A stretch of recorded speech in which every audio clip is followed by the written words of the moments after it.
बिस्मिल्लाहिर्रहमानिर्रहीम। अस्सलाम वालेकुम students, I am Mohammad Ali Shadab, FSc second year.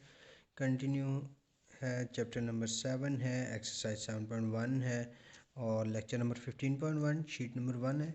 तो प्रीवियस लेक्चर में हमने क्वेश्चन नंबर 5 तक कर लिए थे, तो आज देखते हैं क्वेश्चन नंबर 6। क्वेश्चन नंबर 6 में कहता है find a vector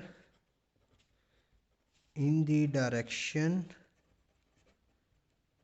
of vector v equal to -3 under root by 2 time I minus 1 by 2 time j। Okay, तो कहता है कि आपने क्या करना है, वेक्टर फाइंड करना है और v वेक्टर हमें दिया हुआ है। वेक्टर का मतलब हमने अब यूनिट वेक्टर फाइंड करना है जो उसने हमसे पूछा हुआ है। तो सोल्यूशन में देखते हैं, v वेक्टर हमें गिवन है -3 under root by 2 time i minus 1 by 2 time j। हम क्या करेंगे, सबसे पहले इसकी मैग्नीट्यूड निकाल लेते हैं। तो v मैग्नीट्यूड होती है i वाली टर्म का स्क्वायर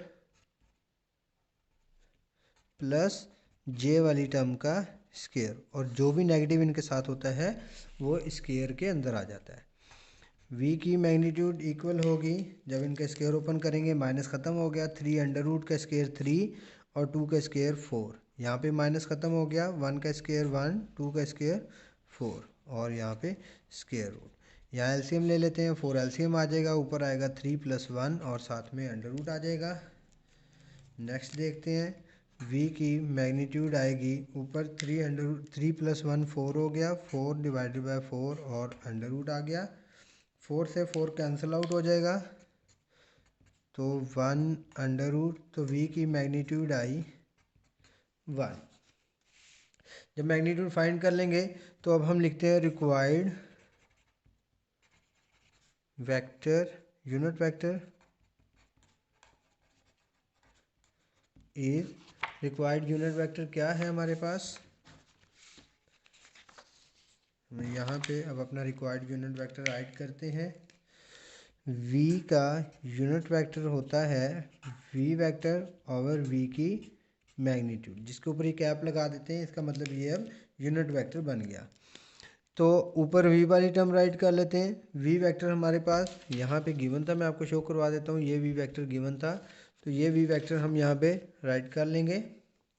तो v वेक्टर है -3 under root by 2 time i minus 1 by 2 time j and divided by v की मैग्नीट्यूड 1 है, तो 1 जब डिवाइड होगा तो कोई फ़र्क नहीं आएगा, v मैग्नीट्यूड जो है वो इक्वल आ जाएगा -3 under root by 2 time i minus 1 by 2 time j। तो यही हमारा रिक्वायर्ड यूनिट वेक्टर है जो उसने पूछा हुआ था। अब हम नेक्स्ट चलते हैं अपने क्वेश्चन नंबर 9 की तरफ। क्वेश्चन नंबर 9 अब हम करने लगे हैं, तो यहाँ पे मैं क्वेश्चन राइट कर देता हूँ। क्वेश्चन नंबर 9 है, कहता है if 0 is the origin and O P equal है ए बी लाइन के, find the point P when A and B are -3 and 7 and 1 और 0 रिस्पेक्टिवली। ओके, तो वो क्वेश्चन में कहता है कि ओ पॉइंट जो है वो ओरिजिन है। ये वाली टर्म उसने खुद हमें दी हुई है कि O P equal to A B के है, पी पॉइंट हमने फाइंड करना है। तो देखते हैं हम सॉल्यूशन में क्या करेंगे। सबसे पहले हम कहते हैं लेट रिक्वायर्ड पॉइंट, जो रिक्वायर्ड पॉइंट है वो P है और उसे हम लेट कर लेते हैं कि वो XY पॉइंट है। नेक्स्ट हम क्या करेंगे, जो P पॉइंट है वो पॉइंट हमने उसको नेम दे दिया कि वो XY पॉइंट है। ओरिजिन पॉइंट उसने खुद बताया हुआ है कि वो ओरिजिन पॉइंट है। ए पॉइंट इसने दिया हुआ है कि -3 and 7 ये ए पॉइंट है, एंड बी पॉइंट 1 और 0। तो ये सारे पॉइंट्स हमने राइट कर लिए, और जो हमें कंडीशन दी हुई है वो O P equal to A B के इक्वल है। ठीक है, ये कंडीशन भी हमारे पास गिवन है जो उसने हमें दी हुई है। नेक्स्ट अब ओ पी निकालना है, तो पी वाला पॉइंट पहले रखेंगे। चले पहले इन सब पॉइंट्स को हम राइट कर लेते हैं। पी पॉइंट एक्स और वाई है। एक्स और वाई का मतलब x time i plus y time j. इसी तरह ओ पॉइंट 0 0 है, इसका मतलब 0 i plus 0 j। A point -3 और 7 है, इसका मतलब -3 time i plus 7 time j. And B point 1 और 0 है, इसका मतलब है 1 time i plus 0 time j. तो ये आई जे फॉर्म में मैंने सारे पॉइंट्स राइट कर लिए। अब यहाँ पे ओ पी दिया हुआ था, ओ पी का मतलब पहले पी वाला पॉइंट रखना है फिर ओ वाला पॉइंट रखना है। तो पी वाली पॉइंट का मतलब पी वाली जो वेक्टर है, तो पी वेक्टर है एक्स आई प्लस वाई जे। क्या करते होते हैं, फाइनल माइनस इनिशियल, पी वाली टर्म रख ली माइनस। अब ओ वाला वेक्टर है 0 i minus 0 j equal to. अब इक्वल के इस साइड पे हम क्या करेंगे, ए बी में पहले बी वाला वेक्टर रखेंगे। बी वाला वेक्टर है 1 time i plus 0 time J minus. अब ए वाला वेक्टर रखेंगे, ए वाला वेक्टर है -3 time i plus 7 time j. तो ये सारे वेक्टर्स हमने रख लिए। अब इन्हें प्लस माइनस कर लेते हैं। आई वाली टर्म पहले माइनस अंदर मल्टीप्लाई कर देता हूँ, तो यहाँ पे आएगा एक्स आई plus Y j minus multiply होगा -0 time i plus 0 time j. इसी तरह यहाँ पे आई 1 टाइम आई का मतलब 1 टाइम आई है प्लस 0 टाइम जे। ये माइनस अंदर मल्टीप्लाई होगा तो +3 time i minus 7 time j बन जाएगा। और थोड़ा सिंप्लीफाई करते हैं, x i minus 0 i x i बच जाएगा। वाई जे माइनस 0 j, यहाँ पे वाई जे प्लस 0 j, तो प्लस का वाई जे ही बच जाएगा। एक्स माइनस 0 एक्स ही होता है, वाई प्लस 0 वाई ही होता है इक्वल टू। इसी तरह यहाँ पे आई वाला देख सकते हैं, आई 1 है और यहाँ आई 3 है। 1 + 3 4 टाइम आई हो गया, और जे यहाँ 0 है, यहाँ -7 है, तो -7 टाइम जे हो गया। जब यहाँ तक हम अपनी टर्म फाइंड कर लेंगे तो आगे हम लिखेंगे comparing both side. Comparing both sides, और दोनों साइड्स को कंपेयर करके जब हम आई जे टर्म में कंपेयर करते हैं तो आई वाली टर्म आई के साथ कंपेयर हो जाती है। तो x की वैल्यू आ जाएगी 4 और y की वैल्यू आ जाएगी -7। आई को आई के साथ कंपेयर किया, y वाले को j वाले के साथ कंपेयर किया। तो हमारा p पॉइंट जो x y था वो क्या आया, 4 और -7। यही पॉइंट हमने फाइंड करना था। क्वेश्चन नंबर 7 बिल्कुल इसी की तरह है जिस तरह हमने क्वेश्चन नंबर 9 किया है। अब नेक्स्ट हम क्वेश्चन नंबर 12 करते हैं। क्वेश्चन नंबर 12 थोड़ा लेंथी है, इसलिए वो मैंने यहाँ पे कंप्यूटराइज पहले से राइट किया हुआ है, तो वो पहले मैं आप लोगों को एक्सप्लेन कर देता हूँ।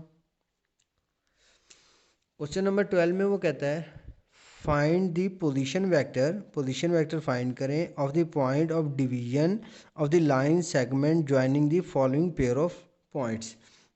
जो फॉलोइंग पेयर ऑफ पॉइंट्स वो दे रहा है, उस पेयर ऑफ पॉइंट से लाइन सेगमेंट ज्वाइन हो के जो पोजीशन बनाती है वो पोजीशन वेक्टर हमने फाइंड करना है। और गिवन रेशोज़ भी उसने दी हुई हैं। तो ये वाली स्टेटमेंट अगर वो ना भी दे तो इससे कोई फ़र्क नहीं पड़ता, ये सिर्फ उसने अपने क्वेश्चन को थोड़ा स्ट्रॉन्ग बनाने के लिए पहले एक्सप्लेन किया है। अब वो कहता है point C with position vector ये, point D with position vector ये। तो उसने सी का पोजीशन वेक्टर दिया है, डी का पोजीशन वेक्टर दिया है। पोजीशन वेक्टर का मतलब सी पॉइंट है तो उसका पोजीशन वेक्टर ओ सी होगा, और डी पॉइंट है तो उसका पोजीशन वेक्टर ओ डी होगा। तो उसने ओ सी और ओ डी दे दिया, और साथ में उसने रेशियो भी दे दी, रेशियो है 4:3। तो इस क्वेश्चन को मैं यहाँ पे राइट कर लेता हूँ। इसके क्वेश्चन नंबर 12 है, सॉल्यूशन की तरफ चलते हैं। तो गिवन क्या है हमारे पास, given that O C vector given है, ओ सी वैक्टर इक्वल है, उसको हम ए वैक्टर का नेम दे देते हैं ताकि बार बार हमें ओ सी ना लिखना पड़े, हम ए वैक्टर उसकी जगह लिख लिया करेंगे। तो वो है 2 time i minus 3 time j. इसी तरह ओ डी वैक्टर है जिसे मैं बी का नेम दे रहा हूँ ताकि मुझे इजीली उसको यूज़ करना पड़े तो मैं यूज़ कर सकूँ। तो 3i प्लस 2j, ये आ गया ओ डी वैक्टर। और इसके साथ रेशियो दी हुई है, रेशो है P ratio Q। P ratio Q का मतलब 4:3। 4:3 उसने दिया है तो फर्स्ट रेशो को P का नाम दे दिया और सेकंड वन को Q का नाम दे दिया। अब हमने क्या करना है, वेक्टर निकालना। अब हमने वो पॉइंट निकालना है जिसे हम OP कह सकते हैं। OP पॉइंट होगा, इसको हम नाम दे देते हैं R का। जब भी रेशो पॉइंट होती है तो हम उसको R का नाम दे देते हैं और ये हमने फाइंड करना है। तो बाय यूजिंग रेशो फार्मूला, हम रेशो फार्मूला को यूज़ करते हुए इसे सॉल्व करेंगे। तो रेशो फार्मूला क्या है, मैं यहाँ पे रेशो फार्मूला राइट कर देता हूँ। QA + PB divided by P + Q, ये है रेशो फार्मूला। ये अच्छे से याद कर लीजिएगा। Q time A vector plus P time B vector. A vector ये फर्स्ट वन वाला है जिसकी रेशो P थी, मगर अब 3 से Q रेशो से A को मल्टीप्लाई करेंगे, फिर इसी तरह P रेशो से B को मल्टीप्लाई करेंगे और नीचे दोनों रेशोज़ को ऐड कर लेंगे। बस इस टर्म को हम सिंप्लीफाई करेंगे तो हमारे पास रेशो आ जाएगी। ये वही रेशो होगी जो OP पॉइंट होगी, जो उसने यहाँ पे हमें कहा हुआ था कि फाइंड पोजीशन वेक्टर करना है। ओके, तो अब यहाँ पे देखते हैं, जब हम इनमें वैल्यूज़ पुट करेंगे तो R वेक्टर वैसे ही आ गया। Q की वैल्यू 3 और साथ में A की वैल्यू पुट कर देंगे 2i - 3j। इसी तरह प्लस P की वैल्यू है 4 और B की वैल्यू पुट कर देंगे 3i + 2j और डिवाइड में है P + Q 3 + 4 या 4 + 3। तो R वेक्टर आ जाएगा, 3 से मल्टीप्लाई कर देते हैं 6 टाइम i - 9 टाइम j। 4 इन दोनों टर्म से मल्टीप्लाई हो जाएगा 12 time i + 8 time j divided by 4 + 3 7 हो गया। अब R वेक्टर आया, i वाली टर्म i में ऐड हो जाएगी तो 6 + 12 18 time i - 9 + j -1j divided by 7 आ गया। और R वेक्टर आया, अब इसे अलग अलग कर लेंगे तो 18 डिवाइडेड बाय 7 हो जाएगा -1/7 हो जाएगा। ठीक है, I वाली टर्म और J वाली टर्म में दोनों को डिवाइड कर दिया।